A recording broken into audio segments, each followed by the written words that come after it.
Assalamualaikum warahmatullahi wabarakatuh. Di sini saya Muhammad Ardi Ramadhani dengan nomor NIM 2010 411132.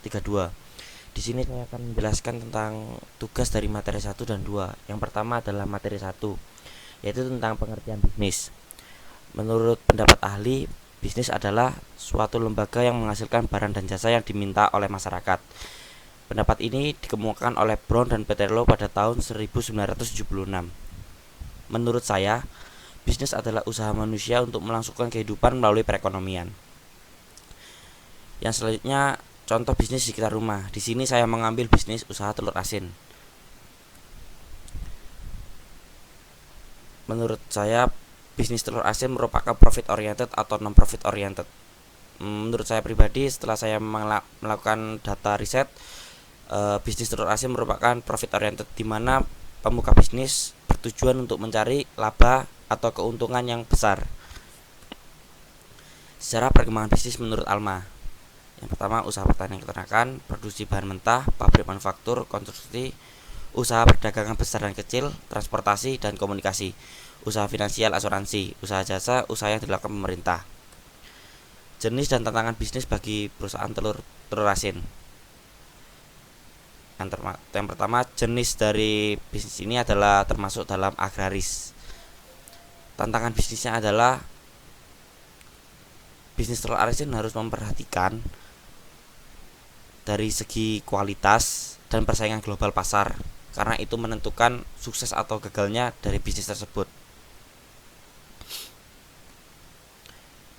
Yang selanjutnya adalah tugas dari materi 2, yaitu bersangkut dengan produksi. Yang pertama, pengertian produksi menurut para ahli. Produksi adalah suatu cara, metode, ataupun teknik menambah kegunaan suatu barang dan jasa dengan menggunakan faktor produksi yang ada.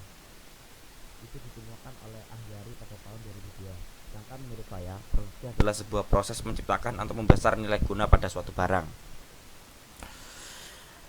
Berikut merupakan penjelasan produksi telur asin. Yang pertama, membeli telur bebek dari peternak. Yang kedua, telur tersebut dibersihkan sampai bersih.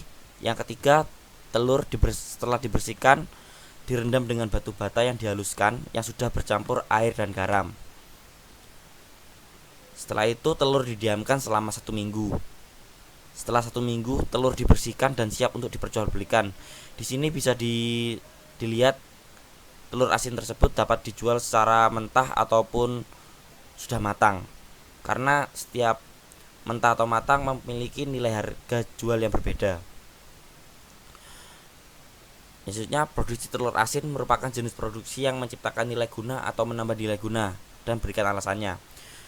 Menurut saya, termasuk menambah nilai guna, karena dari telur biasa diproduksi menjadi telur asin agar dapat diperjualbelikan lebih banyak lagi. 4 manfaat yang timbul dari produksi telur asin. Yang pertama, farm utility. Karena awalnya telur-telur didapat dari para peternak bebek yang dibeli lalu diproduksi menjadi telur asin. Place utility. Telur yang bermula berada di peternakan diproduksi lebih berguna agar bisa diperjualbelikan ke pasar dan menambah nilai harga. Time utility. Telur yang awal mulanya hanya langsung dikonsumsi diolah menjadi lebih lama agar bisa dimanfaatkan di waktu yang lebih lama. Yang keempat, possession utility. Telur yang hanya dikonsumsi dan dijual dengan harga yang rendah, dan bila sudah diproduksi menjadi telur asin dapat meningkatkan daya harga. Termasuk jenis produksi apa telur asin tersebut, kita bisa lihat dari produksi telur asin tersebut termasuk produksi agraris, karena telurnya didapat dari peternakan bebek, yang merupakan peternakan adalah termasuk salah satu produksi agraris. Cara menghadapi tantangan bisnisnya bagaimana? Pakai intensifikasi atau ekstensifikasi atau yang lain-lainnya.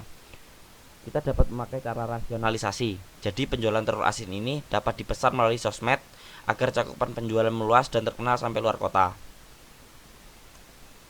Sekian, terima kasih. Assalamualaikum warahmatullahi wabarakatuh. Untuk tambahan, saya mohon maaf karena tidak bisa menampilkan video karena ada kendala di perekaman video di mana kamera saya tidak dapat berfungsi dengan baik. Terima kasih, Pak.